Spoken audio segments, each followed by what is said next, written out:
અચ્છા, એટલે હવે શિવરાના ગોકા પ્રભુ તો છે.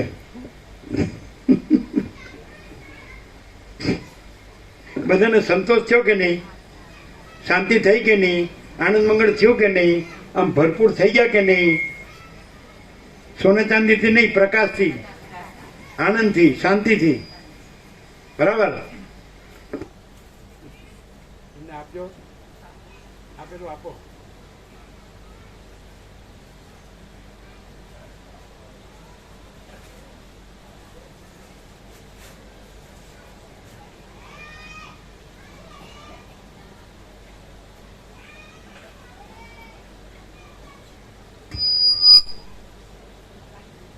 પેલી બાજુ, પેલી બાજુ.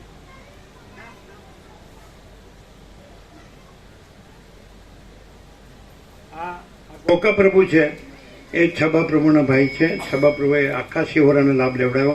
એ બાળપણથી જ, એમ કે તમે 20 વર્ષના હતા ત્યારથી જ આત્મજ્ઞાનના સત્સંગમાં રહ્યા છીએ. અને નિકોરા છેલ્લે 80 દિવસ રહ્યા હતા. એમ કીધું રહ્યો ને તો નર્મદામાં પધારી દઈશું, પણ ઘરે જઈને દેવ થઈ ગયા 80 વર્ષે. એમના ભાઈ છે એ લોકો શિવરા 1995થી 2025 એટલે લગભગ 30 વર્ષથી લાભ લે છે. આખું શિવરા ભાવિક છે. બધા સામાન્ય જ છે, ખેતીવાડી ને પશુપાલન, સિમ્પલ. પણ બધામાં આ પ્રકાશનો ફૂલ લાભ લીધેલો છે, લે છે.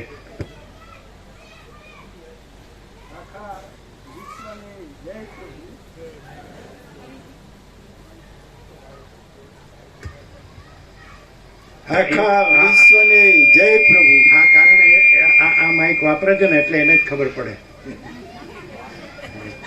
એ વાંચે છે ને. પ્રથમ તો આપણે જે યોગ વશિષ્ઠમાં જે વશિષ્ઠ મુનિનો તત્વબોધ કેવો અને કેટલો મહાન છે એ જાણવાની જરૂર છે. તો એના એક દ્રષ્ટાંતથી આપણને ખબર પડશે કે એક વખત વિશ્વામિત્ર ઋષિનું નામ તો બધાએ સાંભળ્યું છે. આમાં વિશ્વામિત્ર ઋષિએ 60,000 વર્ષનું તપ કરેલું. કેટલું? 60,000 વર્ષનું તપ કરેલું. અને વશિષ્ઠનો જે એક વખત વાત થઈ કે ભાઈ મહાન શું, તો આ બેનો સમન્વય કરવાનો થયો. તો એક પલ્લામાં વશિષ્ઠનો સત્સંગ મૂક્યો અને એક પલ્લામાં વિશ્વામિત્રનું 60,000 વર્ષનું તપ મૂક્યું. તો પેલું અડ્યું જ નહીં વિશ્વામિત્રનું. ખ્યાલ આવ્યો? આ એક લવનો સત્સંગમાં આટલું મહાન એ છે, એ આપણે જાણવાની જરૂર છે કે ભાઈ અહીં વશિષ્ઠનું તત્વબોધની કેટલી મહત્તા છે, એનું કેટલું પેલું પુણ્ય છે. પુણ્ય તો ના કહેવાય ખરેખર, કે એનું પ્રભાવ કેટલો છે. આમાં જરા બોલવામાં શબ્દોની મારામારી છે એટલે જરા વિચારજો. હવે મેઇન વસ્તુ તો એક જ છે કે તત્વબોધમાં એક જ વસ્તુ તો મેઇન આવે છે કે નામ, રૂપ અને ગુણ એ કોઈ વ્યક્તિ એ પરમાત્મા ના કહેવાય. નામ વાળો ના કહેવાય, રૂપ વાળો ના કહેવાય, ગુણ વાળો ના કહેવાય. કેવલ પ્રકાશ. કેવલ પ્રકાશનો એ થાય કે જ્ઞાન. હવે જ્ઞાન એટલે શું એ પહેલા આપણે જાણવું જોઈએ કે આ વિશ્વને આ બધાને જાણે છે પણ પોતે નહીં. અને જે જાણપણું છે એ જાણપણું છે એ જ પ્રકાશ અને એ જ પરમાત્મા. અમે ખુદ કૃષ્ણ ભગવાને ગીતામાં કહ્યું છે, અમે વાંચ્યું છે તેમાં કૃષ્ણ પોતે એવું કહે છે કે હું અવ્યક્ત છું અને મૂઢ લોકો મને વ્યક્ત તરીકે માને છે. ખુદ કૃષ્ણએ ગીતામાં 2 વખત આવું બોલ્યા કે હું અવ્યક્ત, હું વ્યક્તિ નહીં, હું અવ્યક્ત છું. કેવલ પ્રકાશ. અવ્યક્તનો અર્થ એવો થાય કે કેવલ પ્રકાશ જ છું, હું વ્યક્તિ નહીં. આપણે જે વ્યક્તિ તરીકે બધા માનીએ છીએ, બરાબર? તો વ્યક્તિ કોઈ પરમાત્મા નહીં. એક વાત તો અહીંયાથી સાબિત થાય છે અને એ વાત અહીંયાથી જ મળશે. બાકી બીજે બધે કંઈ મળવાનું નહીં આ વાત. ખુદ વશિષ્ઠ મુનિ રામને એ પણ કહે છે કે હે રામ, તમે નહીં અને હુંય નહીં, મારા પિતા સૃષ્ટિ કરતા બ્રહ્માય નહીં. લ્યો કેટલી વાત મહાન કરી છે. આપણે હો ભરીએ પણ આપણે માન્ય તો છે ને કે વ્યક્તિને માન્ય છે. દાખલા તરીકે ગમે તે મંદિરમાં જઈએ કે ગમે ત્યાં જઈએ, પ્રભુએ આપણે કહ્યું ને કાકા ગિરનારને એ બધી એક પથ્થર જુઓ, એમાં વસ્તુ છે એ જુઓ, રૂપ આકાર ના જુઓ. અને આપણે બધું રૂપના આકારને માનીએ છીએ. આ આપણી મોટામાં મોટી ભૂલ. મોટામાં મોટી ભૂલ મનુષ્ય જન્મમાં આ છે. જ્યારે આ વસ્તુ નામ રૂપના આકારની આપણને એ થાય ત્યાર પછી જ આ જ્ઞાન થાય કે હું શું, હું શિહોરાનો વતની ગોકરભાઈ. એ ગોકરભાઈ નીકળી જાય ત્યાર પછી આ વાત સમજાય કે હું આ શરીરવાળો હું છું. એ જો સુધી ભાન મને રહ તો સુધી આ સત્ય ના કહેવાય. કેવલ ચૈતન્ય જ છું હું. પ્રભુએ આ બધા વચનામૃતમાં એક જ વસ્તુ બતાવે છે કે અમે ચૈતન્ય દેવ પરમાત્મા જ છીએ. આ વાતનું આપણને દરેક વચનામૃતમાં આ જ લખેલું. કેવલ આપણે પોતે જ પરમાત્મા છીએ એવું દરેક વચનામૃતમાં લખેલું છે. હું વધારે કહેતો નહીં. જય પ્રભુ, આખા વિશ્વને જય પ્રભુ.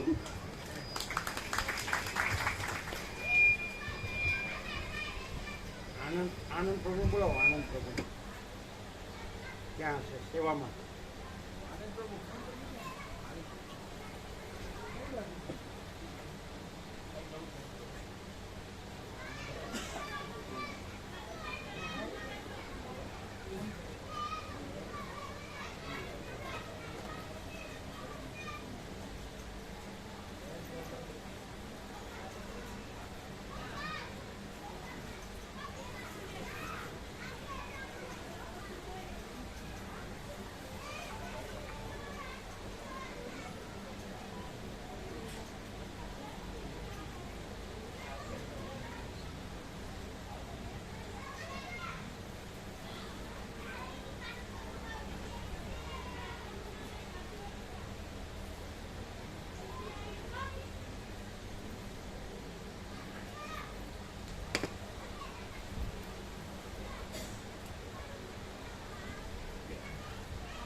ઓમ ઓમ ઓમ. આપણે પૃથ્વી પર આજે મનુષ્ય તરીકે જન્મ્યા એવો જે ભ્રમ છે એવો ભ્રમ જ છે. એમાં ટચુકડા માનવ દેહમાં ટચુકડી માનવ બુદ્ધિ છે. એમાંય પાછી જો સાચી હોય ને તો સારું છે. ટચુકડી અને છે ખોટી. પાછી ટચુકડી છે ને ખોટી છે. ખોટી એટલા માટે જે છે એ નથી દેખાતું, જે નથી એ દેખાય કરે. આજે હનુમાન જયંતિ છે. ચલો કોઈ ભાવિક હોય, હનુમાનજીનો અનન્ય ભક્ત હોય અને એની સેવા પૂજાથી જો હનુમાનજી પ્રસન્ન થાય અને એના ઘેર પધારે તો હનુમાનજીને જોઈને ખોટી ટચુકડી બુદ્ધિવાળો શું વિચારે ખબર? થોડી વાર તો એની સામું જોઈ રહે. સાલું કોઈ બહુરૂપી લાગે છે. હનુમાનજી સાક્ષાત પધાર્યા હોય તો બહુરૂપી માને. જો હનુમાનજી બીજા વેશમાં પધારે તો ઓળખી ના શકે. જો બીજા વેશમાં આવે છે તો ઓળખી નથી શકતો. હનુમાનજી એ જ વેશમાં આવે છે તો એને બહુરૂપી લાગે. અને હનુમાનજી જો પાછા આવીને પોતાની ઓળખ આપે કે અમે હનુમાનજી છીએ તો પાછો વિચાર સાલું હોય નહીં હો, હનુમાનજીને પાછા અમને દર્શન આપે. આવી બુદ્ધિ લઈ અને આપણે પાછું એમાં હું પણ અને હું કંઈક છું એવું કરીએ છે તો ક્યાંથી પરમાત્માના પામીએ, પરમાત્માના દર્શન થાય? પોતે આત્મા છે, પોતે ચૈતન્ય છે, એ જ પ્રભુ દર્શન છે. પ્રભુએ બી આગળ કહ્યું છે કે અખંડ જ્યોતિ સ્વરૂપ પરમાત્મામાં જાગવું એ જ પ્રભુની સાચી સેવા છે. અખંડ જ્યોતિ સ્વરૂપ જે પરમાત્મા છે એમાં જાગવું ને એ જ એની સાચી સેવા છે. અમે ટીચર લાઈનમાં છીએ ને તો અમે અમારા અનુભવ પરથી કહીએ કે અમે વિદ્યાર્થીઓને હોમવર્ક આપીએ છીએ.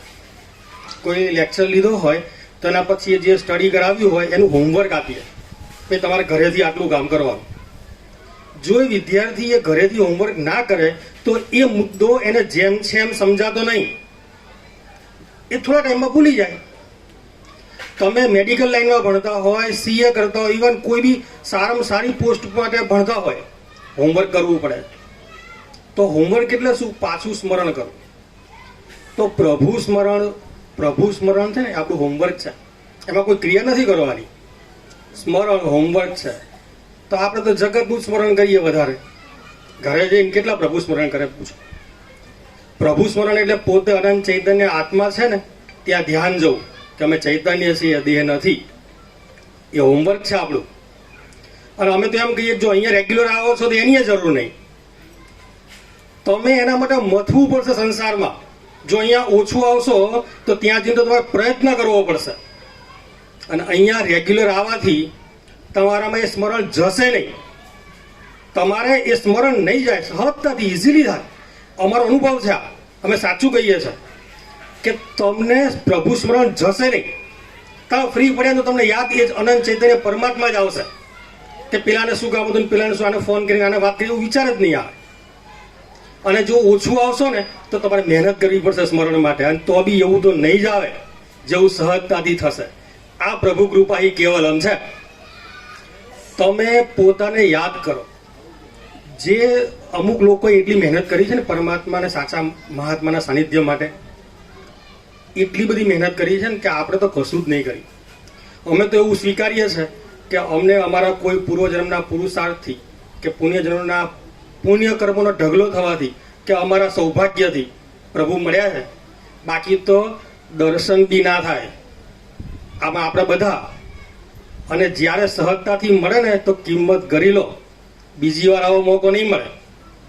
બહુ કિંમત કરી લે ધનની, સ્ત્રીની, દેહની, કેટલી હવે પણ કેટલી.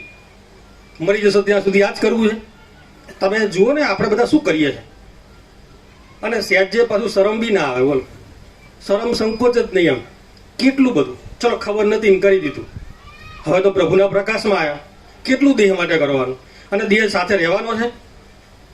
અત્યારે તો કેવું હોય ખબર છે, કોકને એમ કે ગરમી છે તો નથી જવું, હે ને. અમુક આ વ્યક્તિગત નામ નહીં લેતા આવું સાંભળ્યું આવે કે બહુ ગરમી છે, બહુ ઠંડી છે, ચોમાસું છે, વરસાદમાં લપસી જવાય. હવે કોઈ બધી જ અહીંયા સંપૂર્ણ છે. જો અહીંયા જે ભાવિકોની વ્યવસ્થા તમે જુઓ, અહીંયા કોઈને પણ બહાનું કાઢી શકાય એવું કંઈ બી અમને દેખાતું નથી. ઠંડી હવાની વ્યવસ્થા છે, ઠંડા પાણીની વ્યવસ્થા છે, અને અંદરની ઠંડક માટે સાક્ષાત પ્રભુ સ્વયં છે. આવું તો ક્યાં મળે? અરે તમે જ્યારે ભગવાન વશિષ્ઠ કાકભૂસુંડી પાસે પધારે છે ને તો એમના સન્માનમાં પોતે પોતાના આસન પરથી પાંખથી ઉડીને ઊભા થઈને સન્માન આપે. કાકભૂસુંડી પોતે ચિરંજીવી છે, તેમનું સન્માનમાં એ પોતે ઊભા થઈ જાય. અરે મંકી ઋષિનું તમે દ્રષ્ટાંત સાંભળ્યું હશે. એ મંકી ઋષિ મહાત્માની શોધ માટે એટલું રખડ્યા હોય, એટલું ફર્યા હોય, થાક્યા હોય છે. અને આકાશ માર્ગમાંથી જ્યારે વશિષ્ઠ ઋષિ ત્યાંથી પસાર થાય છે ને તો ત્યાં એમની પાસે જ એમને પ્રેરણા થાય છે. પ્રભુ વશિષ્ઠ ઋષિ એ મંકી ઋષિ પાસે જાય છે. તો પહેલા તો મંકી ઋષિને જોઈને રોવે છે, રડુભાઈ જાય. કે એમના શબ્દો એવા હતા કે અહીંયા અમને આપના જેવાના દર્શન થવા એટલે અમને એવું માનીએ છે કે અમારા ભાગ્ય ખુલી ગયા. પ્રભુની કૃપા થઈ તો રોવા માંડે ખાલી સારા મહાત્માના દર્શન માત્રથી કે હવે એમનું કલ્યાણ નિશ્ચિત છે.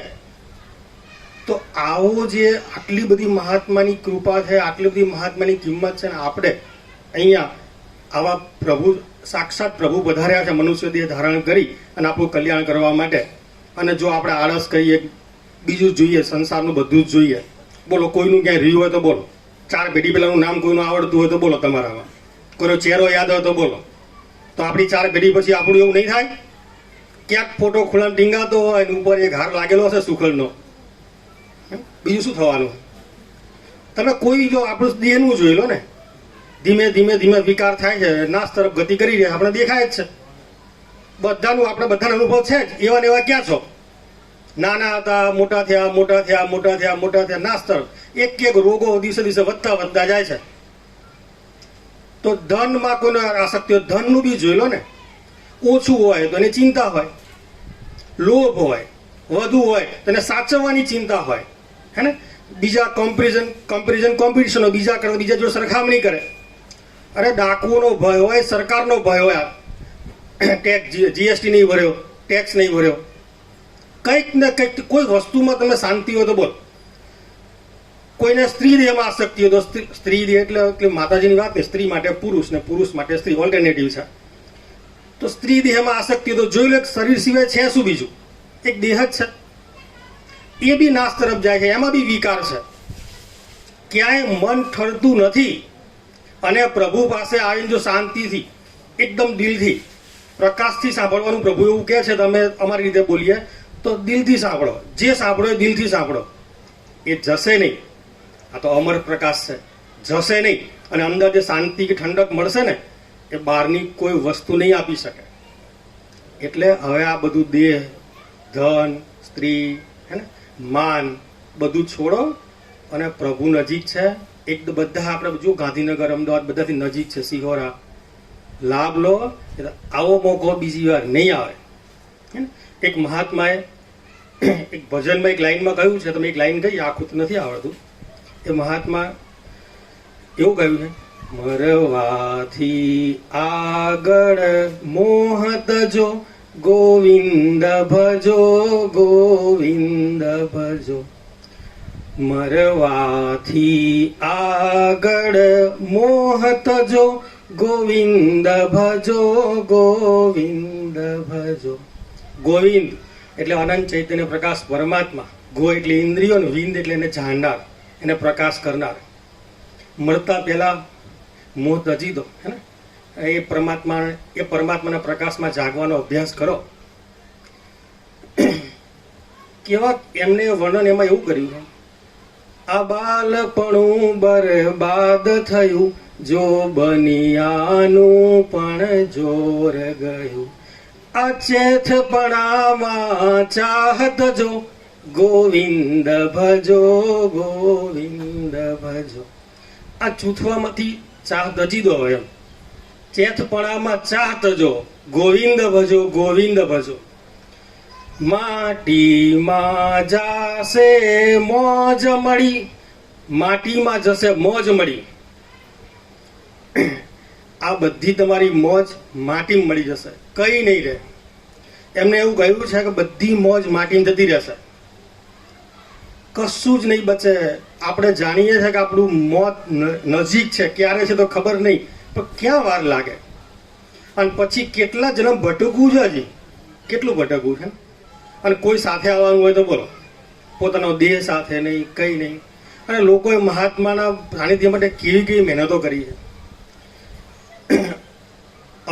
અમે નાના હતા ને, 8મા ધોરણમાં ભણતા ને, ત્યારે અમારા કાકા પ્રભુ છે, બળદેવ કાકા, એમને અમે આભારી છીએ.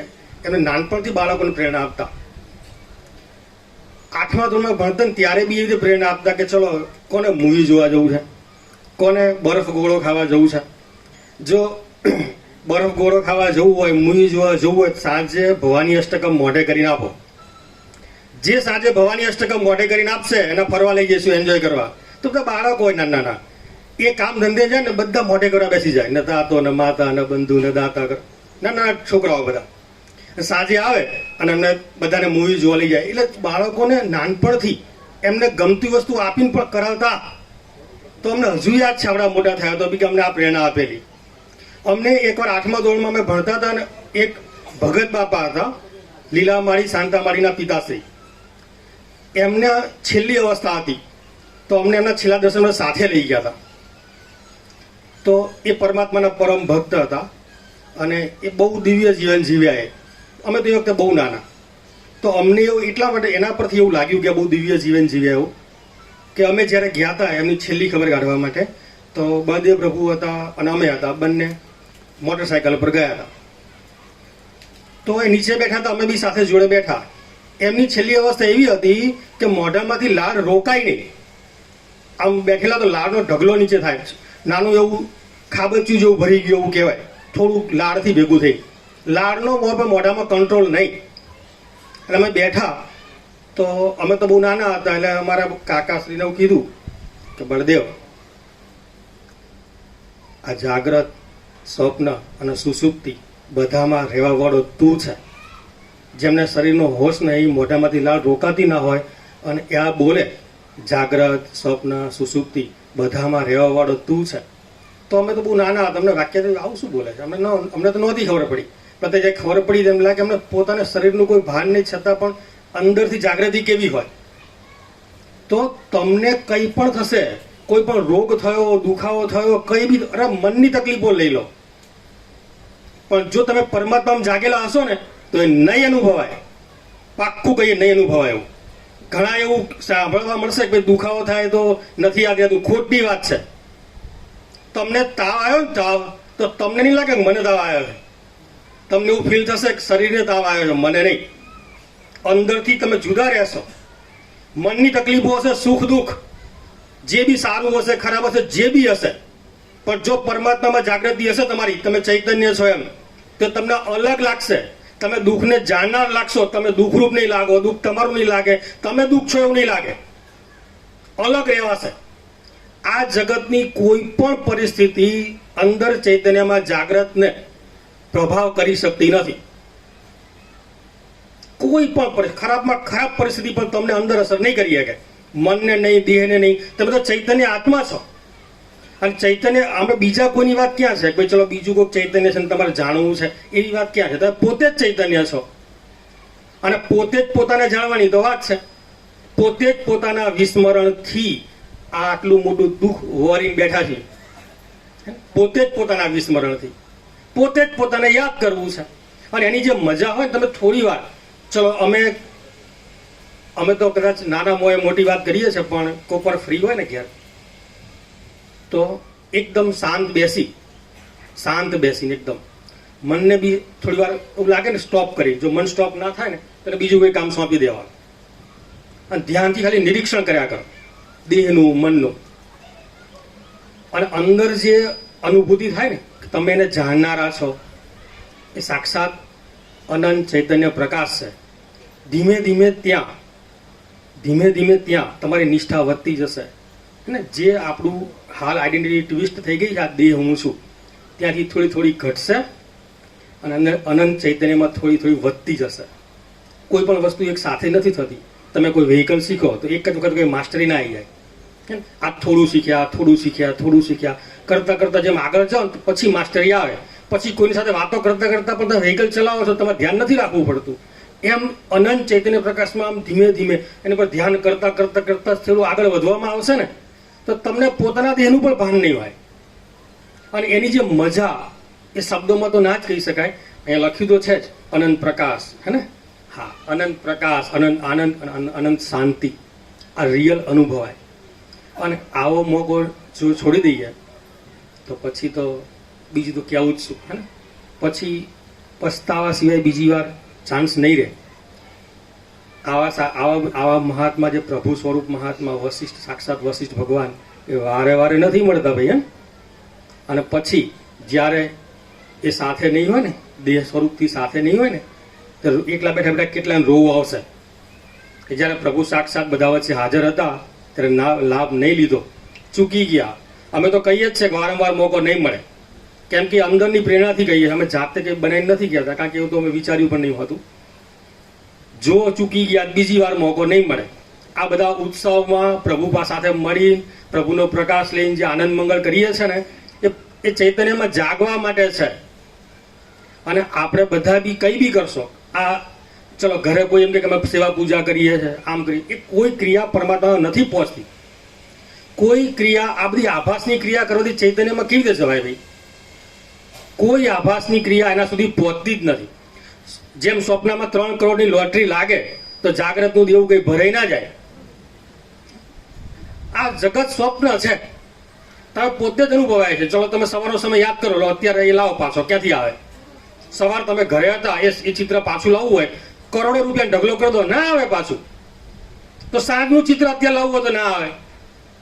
બસ પોતાના સ્વરૂપના અજ્ઞાનથી જ હાલ વર્તમાન સત્ય લાગે છે. સેજ જરા વિચાર કરો, પાછળનું નહીં આવતું, આગળનું બી નહીં આવતું.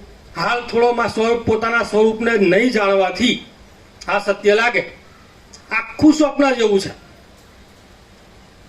સ્વપ્નમાં કોઈ વ્યક્તિ બહુ દુઃખી હોય, થાકેલો હોય, દુઃખી હોય, અશાંત હોય, અને સ્વપ્નમાં કોઈ સાચા મહાત્મા મળે સ્વપ્નમાં, અને થોડી ઘણી જો અંદર સંસ્કાર હોય, જાગૃતિ હોય ને ઓળખી જાય કે સાચા મહાત્મા છે, પગમાં પડે જઈ રોવે, પ્રભુ બહુ દુઃખ છે, બહુ તકલીફ છે, શાંતિ થાય એવું કરો. તો એ મહાત્મા જવાબ શું આપે?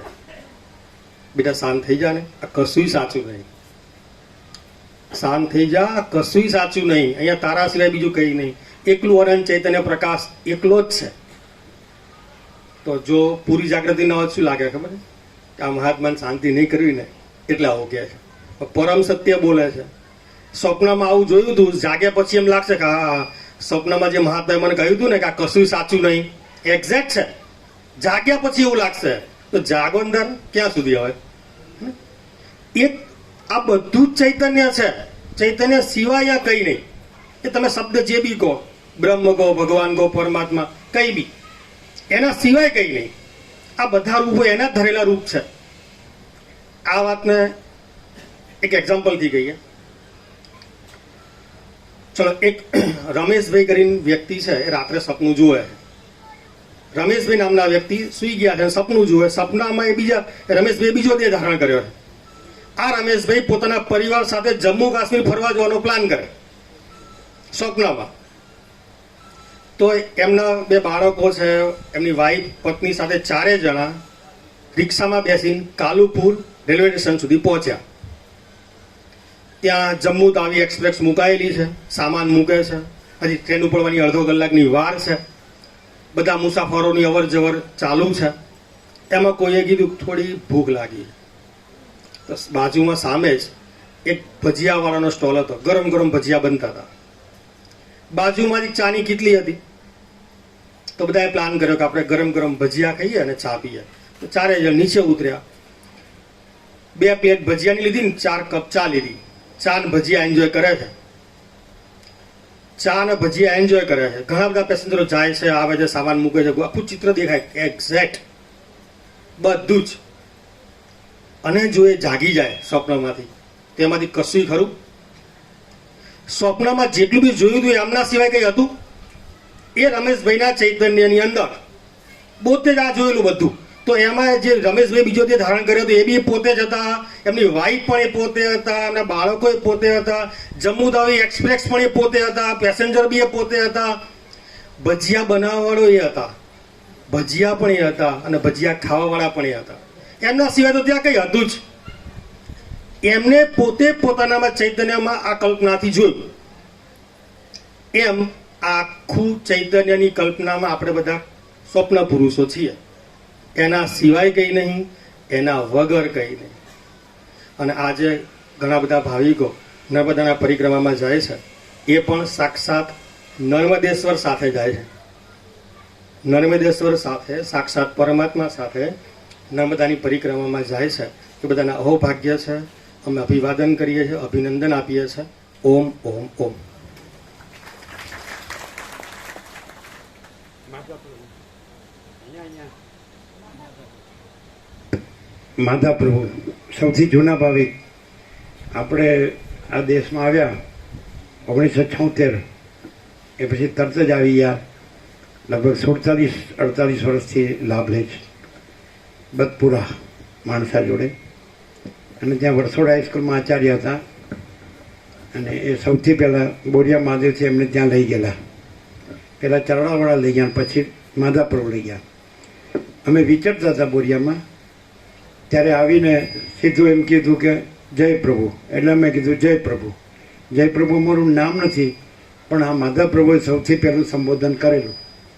માધા વિસા, અને પ્રિન્સિપાલ વારસોડા હાઈસ્કૂલ, રિટાયર્ડ. પણ જય પ્રભુ એમણે કીધેલું. એટલે પછી બધા જય પ્રભુ કહે છે. અને એમને ત્યાં લઈ ગયા 1 દિવસ, પછી ફરીવાર ગયા તો 2 દિવસ, 4 દિવસ, 8 દિવસ, એમ પછી કન્ટિન્યુ. તો રાત્રે જેને ત્યાં પ્રસાદ હોય બધા ગામમાં બધાને ત્યાં, તો રાત્રે 1:30 વાગે ત્યાં સુધી બધા પ્રશ્નો પૂછે, તત્વબોધ થાય, આખું ગામ આવે, પછી તો આસપાસના ગામો આવતા થયા. એ રીતે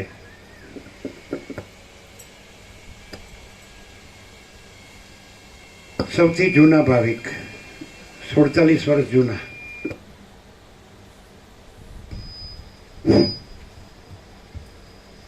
પરમ પૂજ્ય પ્રાતઃ સ્મરણીય સ્વામીશ્રીને જય પ્રભુ. સર્વ ભાવિક ભક્તો સૌને જય પ્રભુ.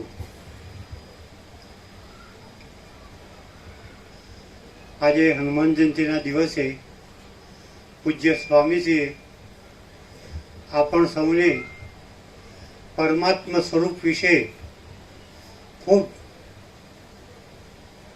એવું જ્ઞાન આપ્યું. હું અહીંયા સૌને કંઈ સત્સંગ આપવા માટે સક્ષમ તો નથી, પરંતુ આજથી 49 વર્ષ પહેલાં 1978માં સ્વામીજીનો જ્યારે પરિચય થયેલો, ત્યારે સૌ પ્રથમ આ સ્વામીજી એ પ્રભુ સ્વરૂપ જ છે તેમ માની અને 1978માં સ્વામીજીને મેં અને મારા ભાઈ બળદેવભાઈ છે એમને બંને સ્વામીજીને જય પ્રભુ કહેલા. અને જય પ્રભુ કહી અને સ્વામીજીને મારા ઘરે લઈ ગયેલો.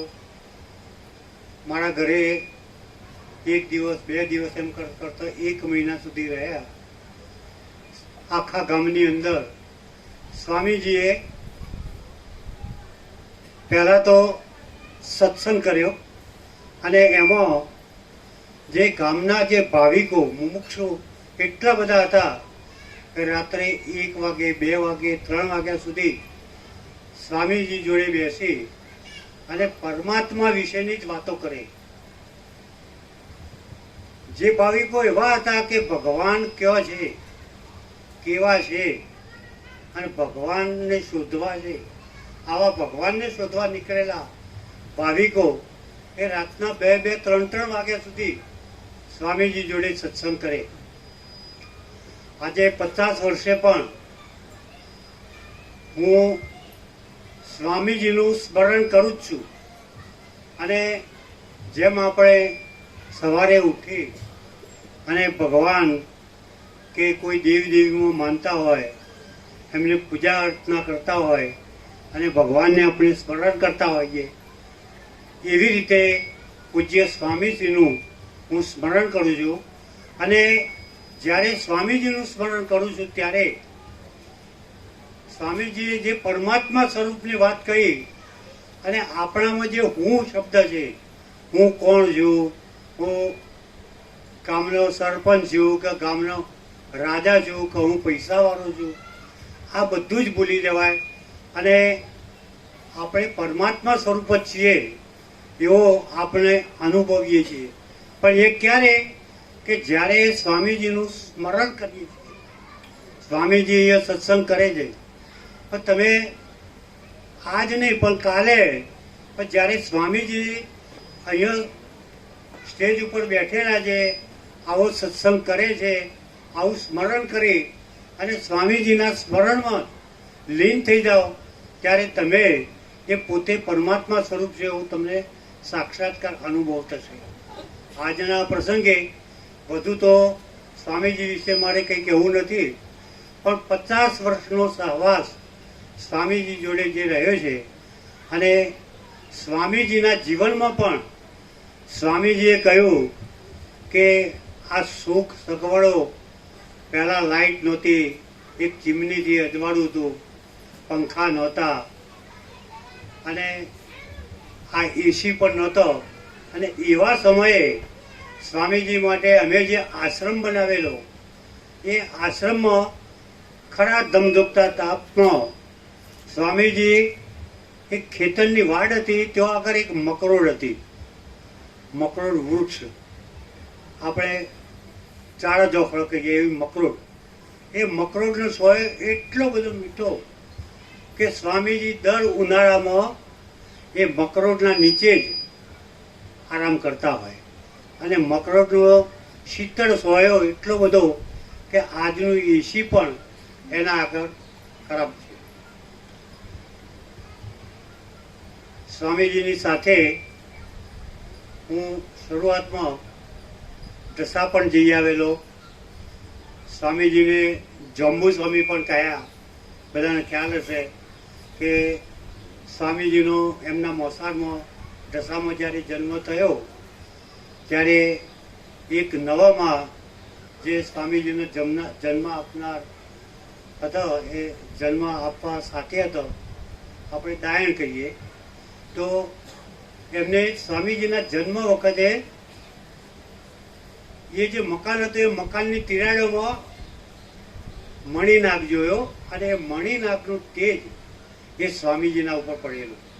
અને એ વખતે એ મણિનાગના તેજમાં એ નવામાંએ સ્વામીજીના મોટા કાન જોયેલા અને એ દિવસે એમને સ્વામીજીને જન્મત જંબુ સ્વામી એવું નામ આપેલું. અને ખરેખર એ જંબુ સ્વામી જ છે. આપણા સૌ માનીએ તો સાક્ષાત ભગવાન જ છે. અને અમે તો સ્વામીજીને વર્ષોથી પરમાત્મા સ્વરૂપ સાક્ષાત ભગવાન માનીએ છીએ. જય પ્રભુ.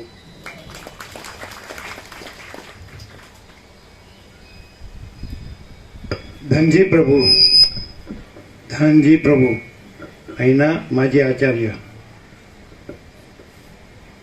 એમના બાપા પૂછેલા આપણી તો 21-22 વર્ષ પહેલાં 2001-2 બધા સરળ અહીંયાના સરળ સંપૂર્ણ ભગવાનના માણસ બધા, અને બધે આવે, બધે લાભ લે, અહીંયા પણ લાભ લે. માજી પ્રિન્સિપાલ આચાર્ય અહીંયા ગામના સરળ.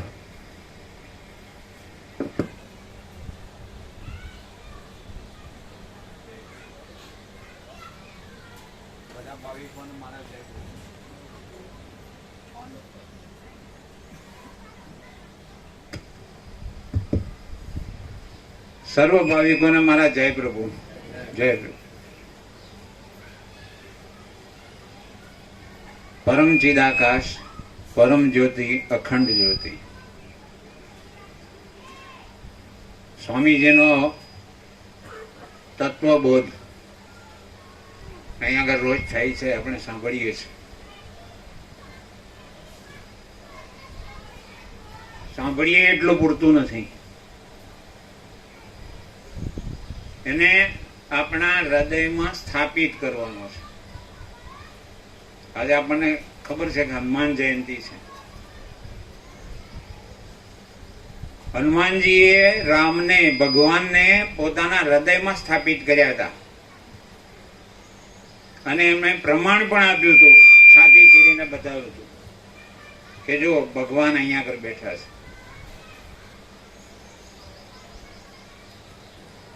સાંભળીને જો એને હૃદયમાં સ્થાપીએ અને પછી જ્યારે સમય મળે ત્યારે એને વાગોળીએ તો ખરો એનો લાભ થાય.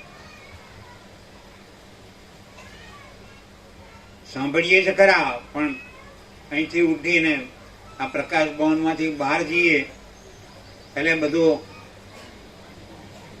ખંખેરીને ઊભા થઈ જઈએ. પછી આપણને તત્વબોધ યાદ આવતો નથી. એ માયામાં આપણે જયારે જતા રહીએ અને એ સ્વપ્નમાં, એ આભાસમાં, એ જૂઠું જેને આપણે કહીએ એવી માયામાં આપણે જ્યારે પહોંચી જઈએ છીએ ત્યારે એની સાથે આપણે એકદમ તદ્રુપ થઈ જઈએ છીએ. એવા તદ્રુપ આપણે અહીં નથી થતા. બોધનો લાભ ક્યારે થાય? આપણને જેટલું માયામાં અથવા તો સંસારમાં જેટલી વાલપ છે એના કરતા સવાઈ વાલક જો આ તત્વબોધમાં થાય તો આપણને ફાયદો થાય, તો આપણને પરમાત્માના દર્શન થાય. અને એના માટે શ્રદ્ધા જોઈએ, વિશ્વાસ જોઈએ. શ્રદ્ધા અને વિશ્વાસ વગર એ કદાપી થાય નહીં, એવો અનુભવ થાય નહીં. ગમે તેટલું તમે ભગવાન ભગવાન કરો, સ્વામીજી કહે છે કે ભાઈ આખો દાડો આપણે ભગવાન ભગવાન તો કરીએ છીએ, પણ આટલેથી નીચે જવા નથી દેતા, હૃદયથી નથી બોલતા, ભગવાન સ્વરૂપ થઈને નથી બોલતા, ભગવાન રહીને નથી બોલતા. સ્વામીજી કહે છે કે તમે ભગવાન છો, આપણે ભગવાન છે, આપણે બધા ભગવાન છે, બધું ભગવાનનું છે, પણ બોલવા સારું બોલીએ છીએ. જ્યારે એવું અનુભવીએ ત્યારે એમ કહી શકાય કે આ તત્વબોધ આપણે સાંભળ્યો. તો એવી શ્રદ્ધા, પાકી શ્રદ્ધા એમાં જોઈએ. એક વખત ભગવાન જમવા બેઠા હતા, રૂકમણીજી એમને પીરસતા હતા. એટલામાં ભગવાન ઊભા થઈને દોડ્યા. રૂકમણીજીએ વિચાર કર્યો કે ક્યાં ગયા. પાછું 5-10 મિનિટ થઈ અને ભગવાન પાછા આવ્યા. એટલે રૂકમણીજીએ પૂછ્યું કે ભગવાન આવું કેમ દોડ્યા હતા, ક્યાં ગયા હતા? એટલે કે મારા ભક્તને 5-7 લોકો હેરાન કરતા હતા, પરેશાન કરતા હતા. એટલે મને એમ થયું કે લાવ એ ભક્તને બચાવો.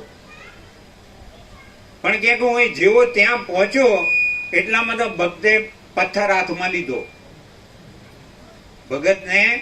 ભગતે શું કર્યું? પથ્થર હાથમાં લીધો. એટલે મને એમ થયું કે હવે એનું ફોડી લેશું. એટલે હું પાછો આવ્યો.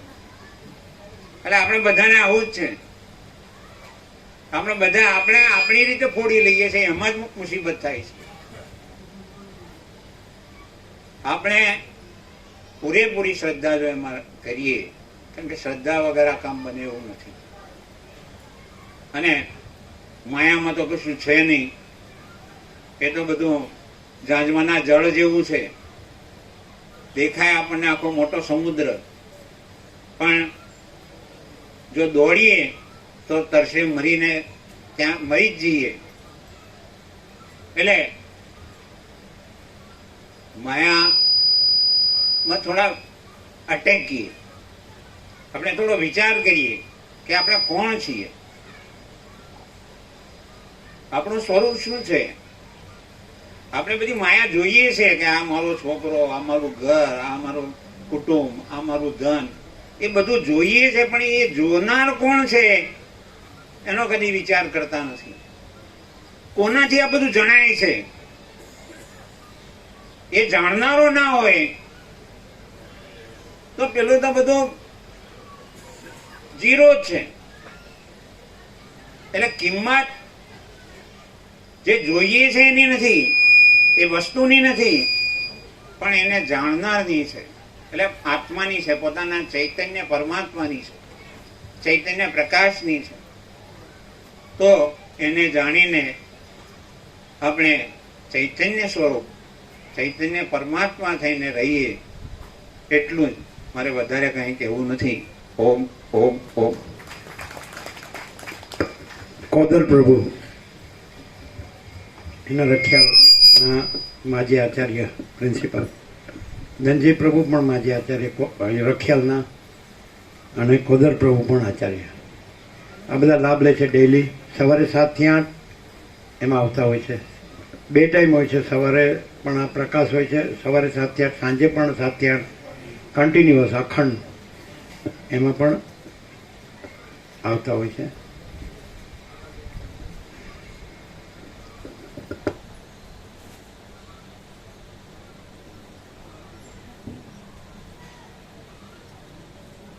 એ પણ 21-22 વર્ષથી લાભ લે છે. આપણે અહીંયા 21-22 વર્ષ પહેલા આવેલા રામાપ્રભુ ત્યાં એમના ફળિયામાં થતો બધો તો બધા લાભ લેતા હતા.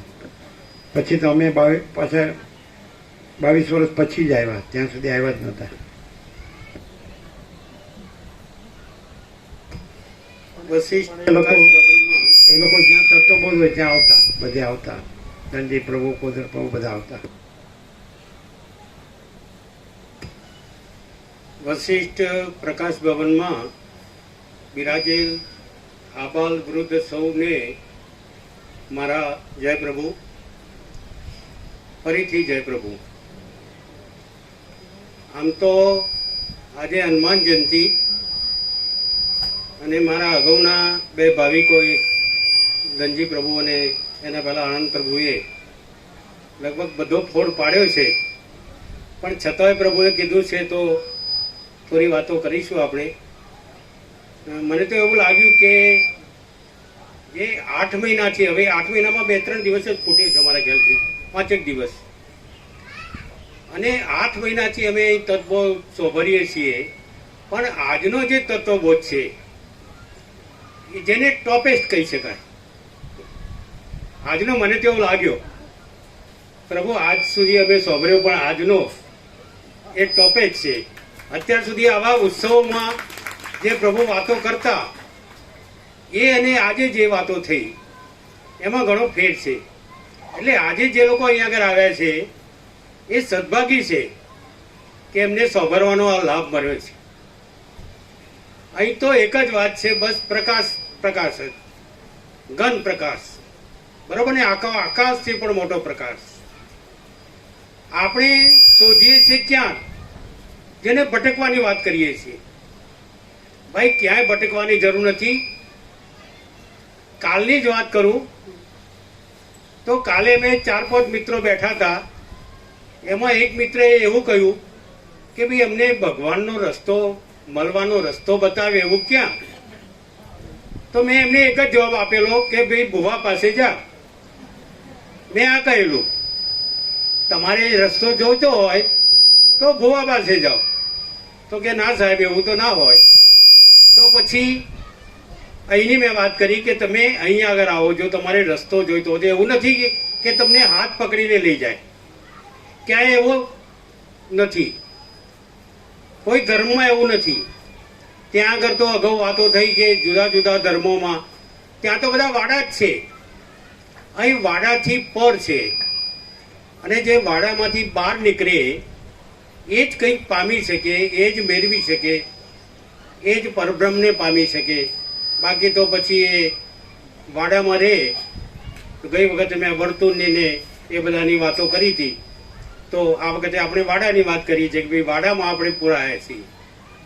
અને એની બહાર જે વ્યાપક છે, બરોબર ને, જે પૂર્ણ છે, જે અસીમ છે, આ બધામાં તો આપણે પહોંચ્યા જ નથી. આને તો હું અવરેજ, મને એક શબ્દ મળ્યો કે આપણે આ બધાને આપણે સાઇડ બિઝનેસ ગણીએ છીએ.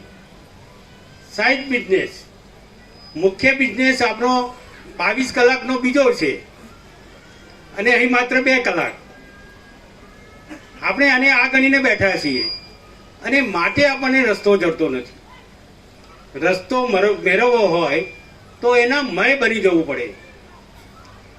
અમને તો સવાર પડે અથવા તો રાત્રે પણ કે ભાઈ વહેલા જાગી જઈએ અને ક્યારે પ્રભુ પાસે પહોંચીએ, આ જ અહર્નિશ થતું હોય છે. જો આ તમારામાં રહેશે તો માધવ પ્રભુએ પણ કીધું, અને બીજા અન્ય પ્રભુ બધા આપણે જાણીએ તો છીએ જ, પણ એનો આપણે જે અમલ કરવો જોઈએ, અમલવારી જેને આપણે કહીએ છીએ, એ અમલ આપણે કરતા નથી. અને આ જ આપણી કચાશ છે, આ જ આપણી ડ્રોબેક છે. એટલે એમાં કચાશ આપણે ન રાખીએ. આપણી અંદર જ આપણે પોતે જ પરમાત્મા છીએ. પ્રભુ વારંવાર કહે છે આપણે શોધીએ છીએ બહાર. પેલા મૃગના જેવું છે કે કસ્તુરી ક્યાં છે? એની નાભીમાં છે, અને શોધે છે બહાર, ને કેટલી નજરપટ્ટી કરે છે, અને છેવટે મરણને શરણ થાય છે. એ પોતાનો જીવ પણ ગુમાવે છે. એટલે આટલું જો તમને જાણ થઈ જાય કે ભાઈ મારી નાભીમાં નસ્તુરી છે, મારા અહીંયા આગળ જ પ્રભુ બેઠા છે, આટલો જો તમને ખ્યાલ આવી જાય તો બસ થઈ ગયું ભાઈ, તો તમારો બેડો પાર છે. બાકી તો આ જે આપણું આ જે ચક્ર છે એ ચક્ર અહર્નિશ ચાલ્યા જ કરવાનું. એમાં ક્યાંય નહીં. આવા આપણે 84 લાખ ભવોની વાતો કરતા હોઈએ છીએ, આ બધામાં થઈને આપણે પસાર થયા છીએ. પણ કદાચ એ વખતે આવા પ્રભુ આપણને નહીં મળ્યા હોય અને પરિણામે આપણે અત્યારે અહીં આવ્યા છીએ અને આવીને આપણે એમને મેળવ્યા છે. અમે તો નિકોડા પણ જતા એમણે વાત કરી કે ત્યાં કંઈ જ નહોતું અને 17 વર્ષ સુધી ત્યાં બોધ, 19 વર્ષ સુધી પ્રભુએ બોધ કર્યો. પણ અમે ત્યાં કેવું વર્ષમાં 2 વખત જઈએ, શિવરાતો વર્ષમાં 1-2 વખત જઈએ. પણ અહીં અમને એટલો બધો લાભ મળ્યો છે કે સતત. અને મેં અગાઉ પણ મેં વાત કરી કે ગણિતની ભાષામાં જો એને બરોબર પાકું કરવું હોય તો દ્રઢીકરણ કરવું પડે એવું અમે કહેતા. દ્રઢ કરવું હોય તો એને વારંવાર આપણે વાગોરવું પડે અને વારંવાર જો વાગોરીએ તો જ પછી એ યાદ રહે અને પછી એ જે ફિટ થઈ ગયું એ પછી ક્યાંય નહીં જાય. આપણે ફિટ કરવાનું છે, બરોબર છે? આપણે ફિટ કરતા નથી અને ફિટ નહીં કરવાને પરિણામે જ આપણે આ બધા જૂની માન્યતાઓમાં બધા આમથી તેમ ભટકીએ છીએ. એટલે ફરીથી વધારે ન કહેતા આપ સૌ આવો. કેટલું બધું નજીક છે આ બધું, બરાબર ને? આજે મને લાગે છે કે માણસા બાજુના ઘણા ભાવિકો વિશેષ છે, મેં જોયું તો દૂર દૂરથી અહીંયા આગળ આવે છે અને આપણા નજીકમાંથી આપણે લાભ નથી લેતા. એ મને લાગે છે કે કાં તો અમારો દોષ છે કે અમે તમને કહી શકતા નથી, બરાબર ને? આમ તો પ્રભુએ અમને આપ્યા જ છે એના પેમ્ફલેટ અને હું તો અડધા પડતા આ જ વાત કરું છું જ્યાં હોય ત્યાં. હવે તો રાતમાં પણ કદાચ આ જ વાતો ચાલે છે અને તો જ આ બધું ભાઈ આપણું પાકું થશે. સતત એમાં ચિંતન મનન આ બધું અહર્નિશ રહેવું જોઈએ. પેલો કલાક માટે આવીએ ને પછી અહીંથી બહાર જઈને પછી ભૂલી જઈએ તો એનો એ રસ્તો નથી. અહીંયા આગળ જુઓ, કુદરત એટલે ભગવાનનું ઘર. અહીંયા આગળ ભગવાનનું જ ઘર છે. આપણે એ ઘરમાં જ બેઠા છીએ. તમને આવો ક્યાંય જોવા મળે? તમે ક્યાંક મંદિરોમાં ગયા હશો, બરાબર ને? મઠોમાં ગયા હશો કે તમારા ગુરુજી પાસે ગયા હશો તો આ રીતની વ્યવસ્થા ત્યાં જોવા મળશે? ત્યાંની વ્યવસ્થા શું છે, એની વ્યવસ્થા શું છે? તમે ડિફરન્સ એનો જોયો કે એમાં જોયું? હજી તો તમે અહીંથી કદાચ જમીને પછી બારોબાર જતા રહેતા હશો. તમે 1-2 કલાક કાઢો. હું તો ઘણી વખત 4 વાગે પણ આવું છું ને આ પણ વાંચ્યું છું બધાને. પ્રભુને 1-2 વખત અમે મળેલા, બાકી તો અમે અહીં આગળ જે ભાવિકો રહે છે એમને મળીને અમે જતા રહીએ છીએ. તો તમે જુઓ આ બધું આખો પરિસર કેટલું ભગવાનમય છે. જે આપણે સંદીપ વની ઋષિના આશ્રમોની જે વાતો સાંભળતા હતા એ અહીં અનુભવ થાય છે. અહીં આગળ તમે 2-4 કલાક રોકાવ જુઓ, અહીંયા આગળ 25-30 ભાવિકો તો અહીંયા આગળ અહર્નિશ રહે છે. અમારે પણ ઘેર એક વખત વાત થઈ હતી, અહીંયા આગળ અલ્પા આવી છે કે દાદા 2 દિવસની જ વાત છે કે આપણે પણ 1-2 દિવસ ત્યાં રહેવા જઈએ. આ પરમ દિવસની જ વાત છે અને પ્રભુ એ બધા ભાવિકો અહીંયા આગળ આવ્યા પણ છે. તો આવી એમને ભાવ થાય છે, એ સારું છે. જોયું યુવાન વયમાં એવું નથી કે આ બધું આપણે હવે પાછલી અવસ્થામાં 2 બાબતોમાં પાછલી અવસ્થા આપણે વિચારીએ છીએ. એક તો ક્યાંક પ્રવાસોમાં જવામાં, આપણા ધાર્મિક સ્થળોમાં જવામાં, અને બીજું આ ધર્મ ધ્યાન કરવામાં કે ભાઈ હવે નવરા પડીએ અથવા તો રિટાયર્ડ થઈએ પછી જ અમે તો આ બધું કરીશું. પણ ક્યારે 10 મણ લાકડાના ગ્રાહક થઈશું પ્રભુ વારંવાર વાત કરે છે, એ આપણને ખબર નથી. કદાચ અહીંથી કોઈક એવો ભાવિક હોય તો કદાચ ઘેર ન પણ પહોંચી શકે. તો હવે આ જે લાભો આવ્યો છે, ઘેર બેઠા ગંગા આવી છે ભાઈ, ઘેર બેઠા ગંગા છે, એમાં ડૂબકી મારી લો, ત્યાં જવાની જરૂર નથી, બરોબર ને? તો આપણે સૌ આમાં ડૂબકી મારીએ, આમાં અહર્નિશ રચાપચા રહીએ, અહીંયા આગળ આવીએ અને તત્વબોધ સોંભરીએ. જો કેટલું બધું સાહિત્ય. મને એક મિત્રે એવું પણ કીધું કે આ બધું ચાલે છે કઈ રીતે, અને એ ભાવિક પણ આજે અહીંયા આગળ આવ્યા છે. આ બધું તંત્ર એમણે જોયું કે આ બધું ચાલે છે કઈ રીતે, એમને નવાઈ લાગી. અહીંયા આગળ આ બધી વ્યવસ્થા, જમવાની વ્યવસ્થા, આ બધું લગાવવાની વ્યવસ્થા, અહીંયા આગળ સતત બિલકુલ શાંતિ, આ એમને નવાઈ લાગી અને આજે પણ એ આવ્યા છે. તો એમણે મને આ કીધેલું કે આ બધું ચાલે છે કઈ રીતે. તો એ આ બધું ચાલે છે કઈ રીતે એ કોની કૃપા છે, બરાબર ને? તો એ કૃપા આપણી સામે જ આપણા જેવા જ દેખાતા પણ જુદા એવા પ્રભુને કારણે આ બધું ચાલે છે. કોઈક શક્તિ છે કે શક્તિને પરિણામે આ બધું ચાલી રહ્યું છે. એ શક્તિને આપણે ઓળખીએ. જો ઓળખીશું તો જ પામીશું. એમને એમ પમાતું નથી ભાઈ, એના માટે ભોગ આપવો પડે છે.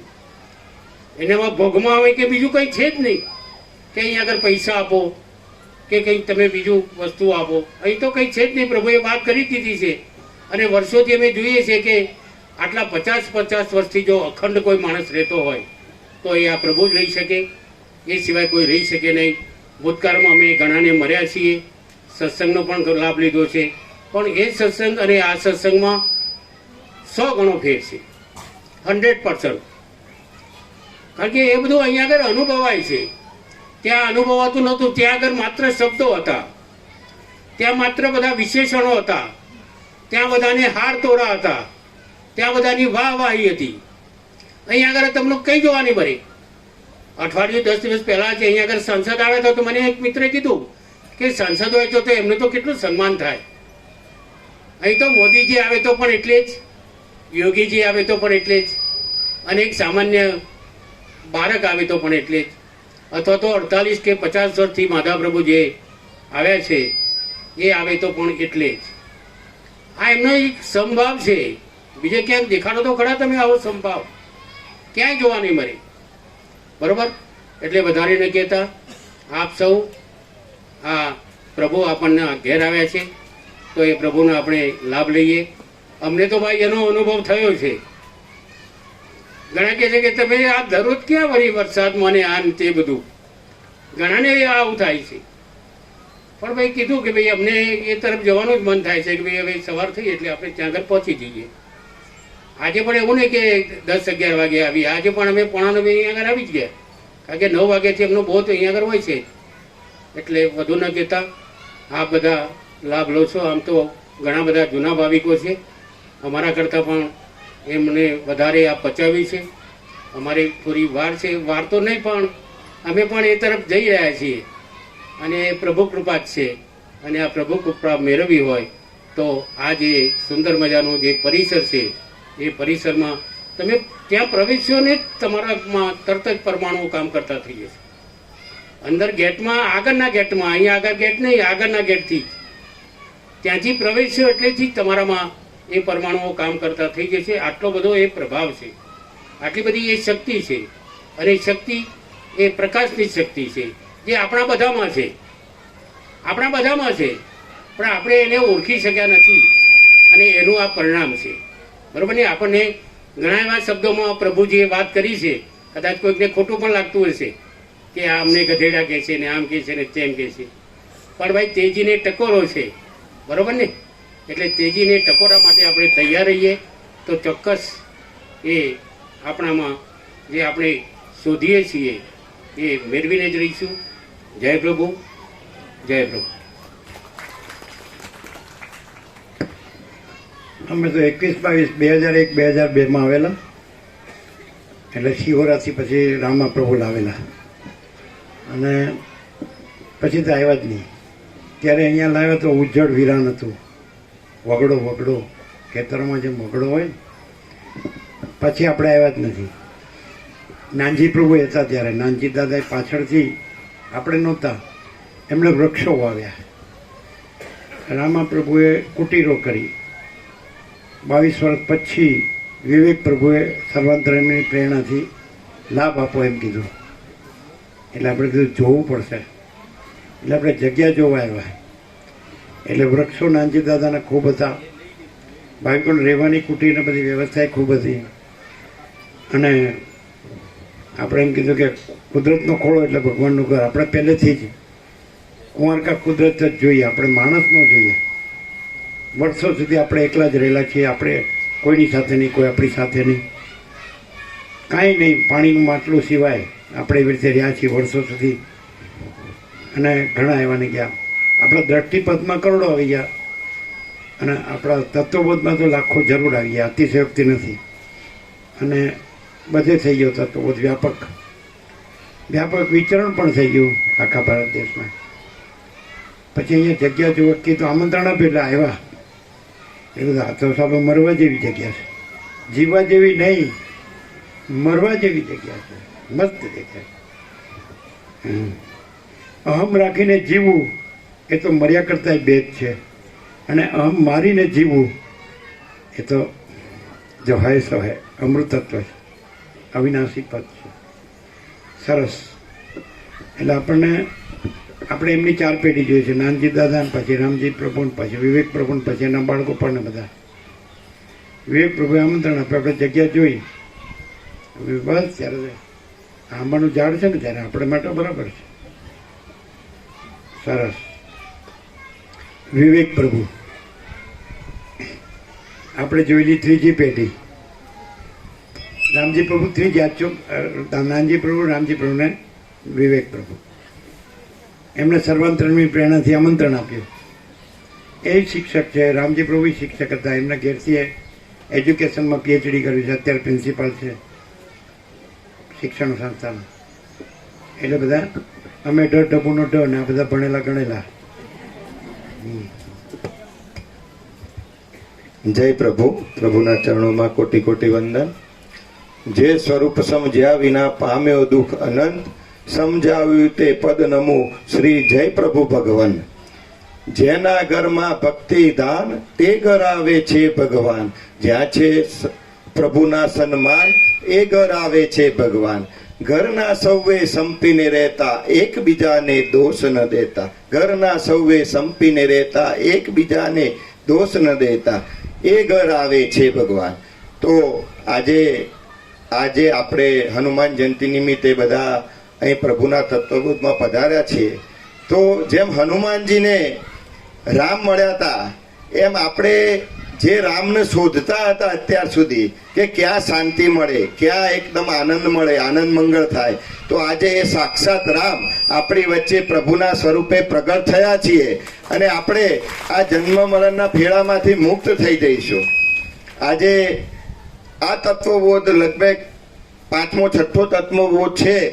અને એ તત્વબોધના લાભથી 2-4 ભાવિકોએ મને એવું કીધું કે પ્રભુના સાનિધ્યમાં જે સત્સંગ, પ્રભુનો જે તત્વબોધનો લાભ લઈએ છીએ એનાથી શું મને ફાયદો થયો કે મારે ઘરમાં શાંતિ થઈ ગઈ. ઘરમાં શાંતિ નથી, નોકરીમાં શાંતિ નથી, રોજગાર ધંધામાં શાંતિ નથી, ખેતીવાડીમાં શાંતિ નથી. મારું ચિત્ત આકુળ વ્યાકુળ થતું હતું અને ક્યાં જવું તો મને શાંતિ મળે. તો એ આ પ્રભુના તત્વબોધથી મને ખૂબ શાંતિ થઈ છે, ઘરમાં પણ શાંતિ થઈ છે, બધાને શાંતિ થઈ છે.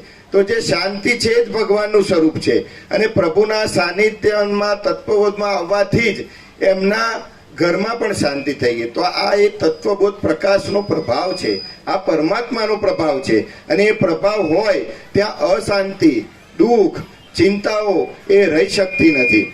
આજે 17/5/2025 શનિવારે પ્રભુનો પરમ ચિદાકાશ પ્રભુનો પ્રાગટ્ય દિન છે.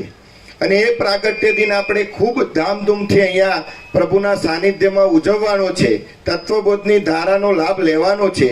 તો 17/5/2025 શનિવારે આપ બધા પધારશો.